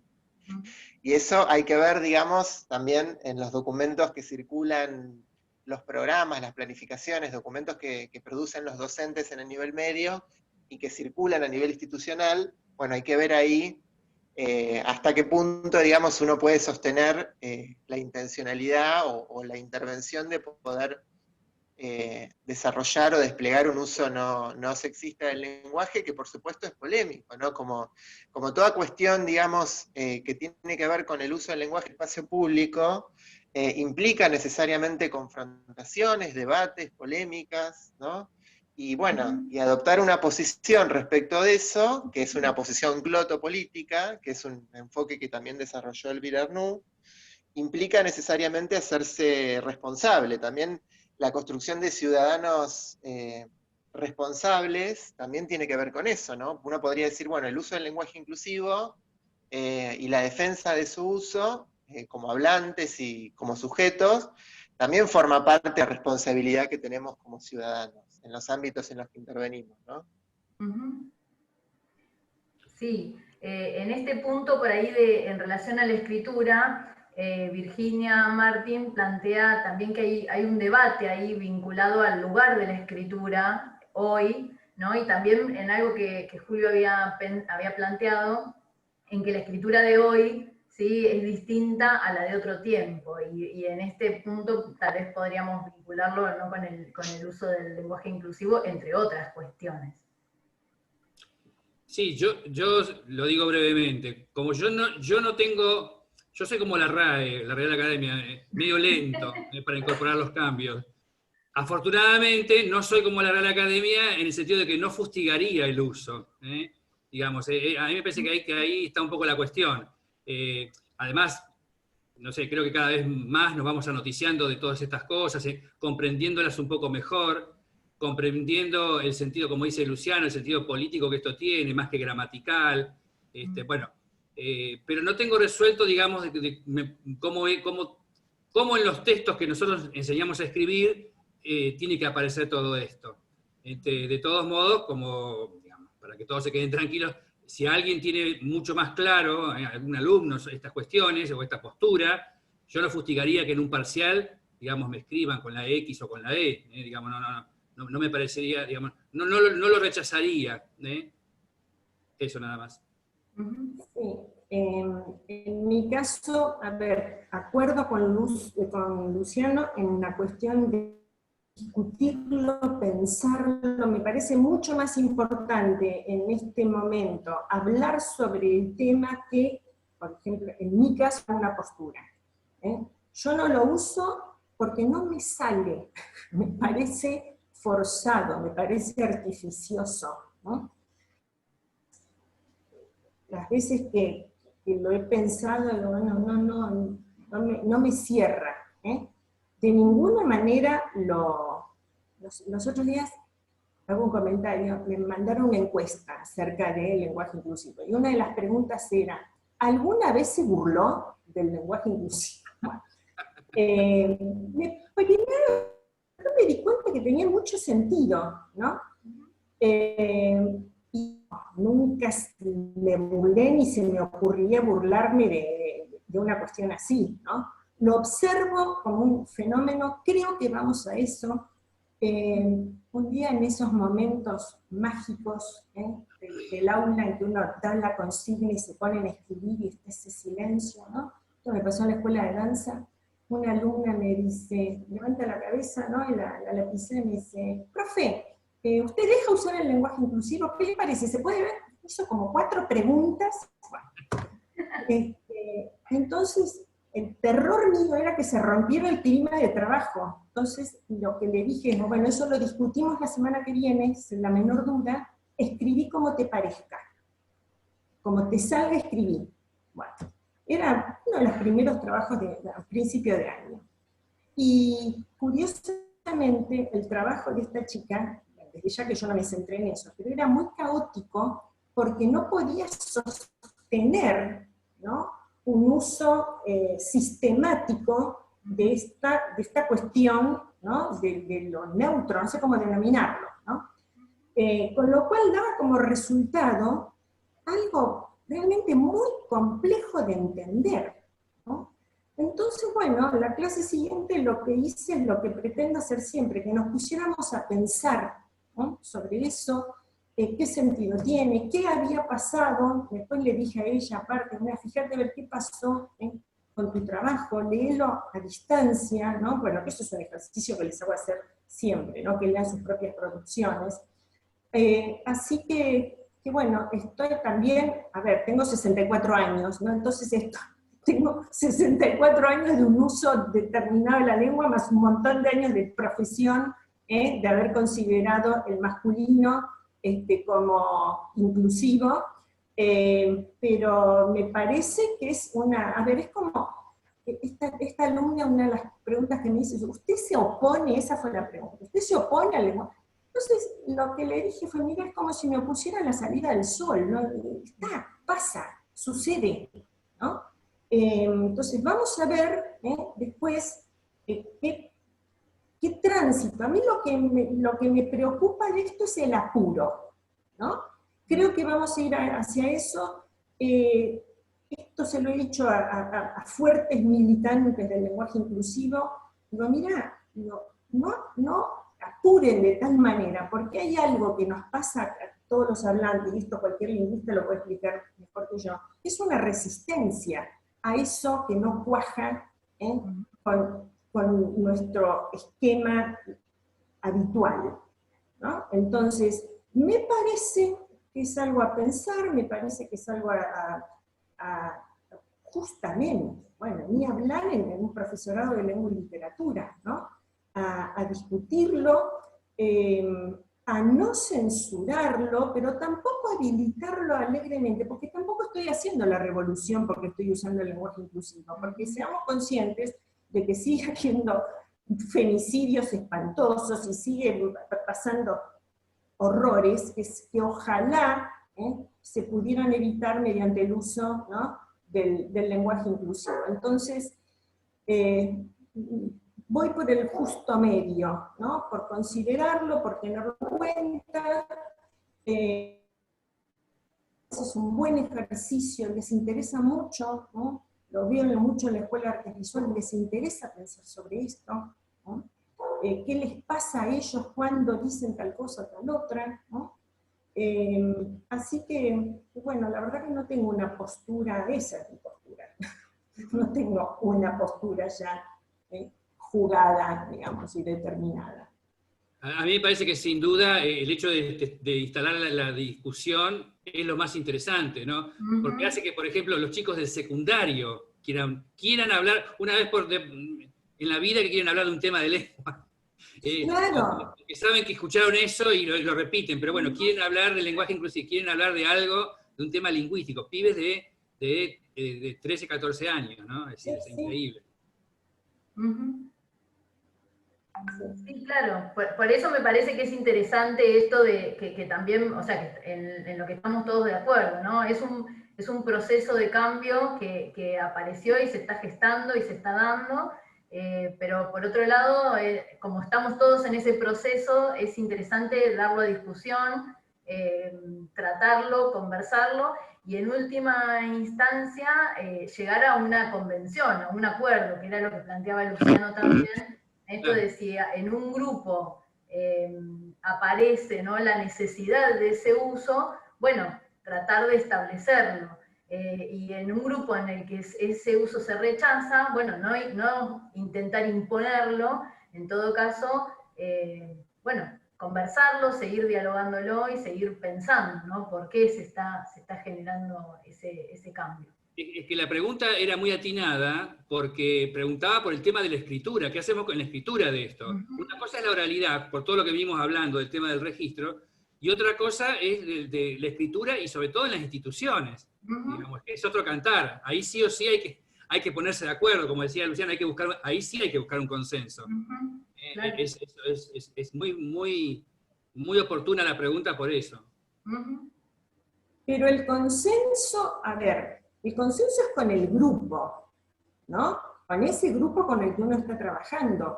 Yo dudo de que se pueda establecer un consenso institucional, porque me ha pasado también, y tengo casos, de alumnos que me dicen que no, bueno, no quiero reproducir lo que me dicen, pero que eso es una pavada, digamos, que no significa nada. Bueno, entonces, en mi caso, el consenso que yo establezco con ellos es que si optan por esa posibilidad lingüística, la tienen que sostener, primero que la tienen que sostener a lo largo de todo el texto, ¿no? Que es una de las cuestiones que se observan, ambigüedades constantes, empiezan de una manera y después se les va el masculino en la escritura, ¿no? Pero si el compañero que está al lado no está de acuerdo con eso y quiere seguir escribiendo de manera tradicional, bien, bastante lograr el consenso dentro de un grupo. Yo a nivel institucional, la verdad que ni lo probé. Pero Laura, eso existe ya, eso es lo que te quería decir, que lo que vos decís son acuerdos áulicos, acuerdos en el aula, y consensos hay en varias instituciones. Lo que pasa es que en general el consenso, lo que hace el consenso es permitir, justamente no obliga a usarlo, sino que permite que sea usado. Eso es. Claro. Está bien. Es un permiso, exacto. Está bien, Claro. una obligación.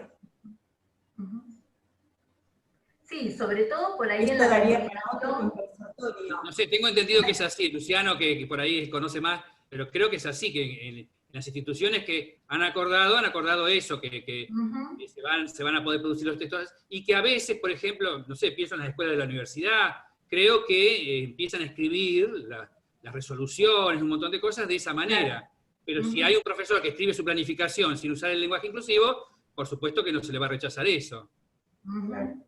Sí, claro, tiene que ver con eso, ¿no? Con el uso institucional de la escritura. A veces también con los comunicados, ¿no? Los comunicados que salen hacia las familias o, bueno, los textos que circulan dentro de la institución que estén habilitados para escribirse desde el modo que se prefiera, ¿no? Desde el lenguaje inclusivo o de la manera tradicional, y que estén avalados institucionalmente en ambos sentidos. Incluso en instituciones no educativas cada vez más. Creo que la última fue la FIP, que también, la FIP, ¿cómo se llamaba? Sí, la FIP, sí. También, digamos, lo definió. Bueno, fue una pregunta muy nutritiva, nos llevó a pensar bastante en ese sentido. Bueno, no hay más preguntas, así que podemos ir cerrando. Yo quiero agradecerle, bueno, en primer lugar, a ustedes como conversadores que aceptaron la propuesta tan amorosamente, insisto, porque, bueno, ahí está, ¿no? El vínculo como colegas y el vínculo también con los estudiantes y con el instituto, al que queremos tanto y que precisamente estamos celebrando.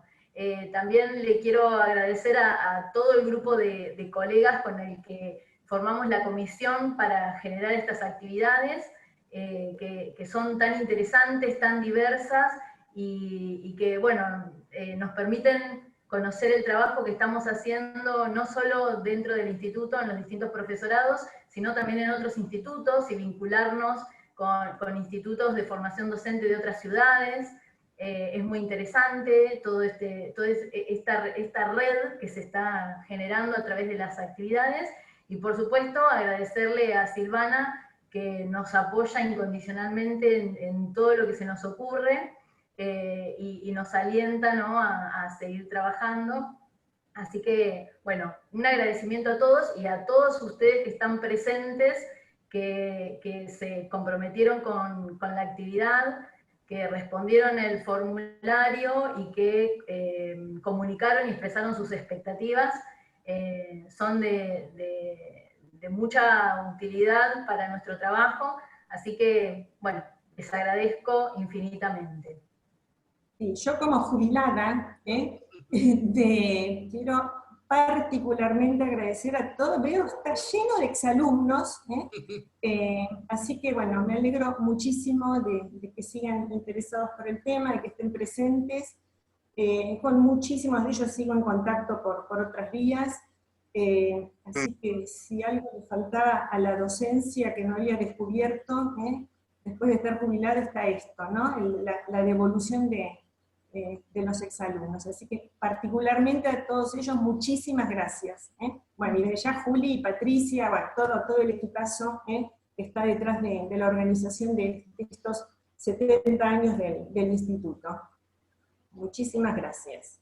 Bueno, lo mismo yo, gracias a todos. Cosas veré de Sancho, Laura diría, ¿no? Porque ¿quién te iba a decir que aquí estaríamos? Bueno, gracias a todos, ojalá les haya gustado, y bueno, invitamos a que continúen todas las otros conversatorios, charlas que va a haber, que bueno, nos ha permitido de alguna manera conmemorar estos 70 años, ¿no? del instituto que, como decía Laura, tanto queremos todos, ¿no? Muchas gracias.